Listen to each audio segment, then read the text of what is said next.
Welcome to the Banker Lamp. Please enjoy the video.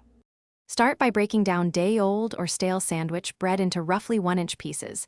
This helps it rehydrate evenly. Use 8 ounces of stale bread, torn into 1-inch pieces. Pulse with 50 grams flour and 1 teaspoon salt in a food processor until coarse crumbs form. Add 1 teaspoon instant yeast and 1 tablespoon sugar to feed the yeast. Gradually add about 1/4 cup water while pulsing until it gathers. Mix to form a tacky dough with about 1/4 cup water. Then rest 20 minutes to let the gluten relax and hydrate fully. After the dough rests, turn it onto a lightly floured surface and press into a 1-inch thick log. Divide dough into 6 90-gram pieces and shape into 3 5-inch rings by rolling each piece into a tight ball, then poking a hole and stretching gently. Preheat an oven-safe pot of water to simmer.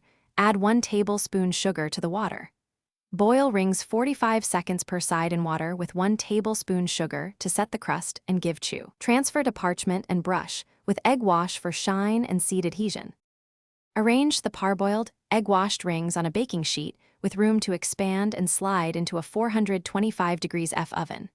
Bake at 425 degrees F for 20 to 25 minutes until golden brown and the bottom sounds hollow when tapped. Rotate once at 12 minutes for even color. Remove to a cooling rack and cool on a rack at least 30 minutes before slicing so the crumb sets and steam escapes. Once fully cooled, store cooled bagels in a paper bag up to 2 days or freeze for longer storage. Thanks for watching. If this was helpful, leave a like and consider subscribing. See you next time.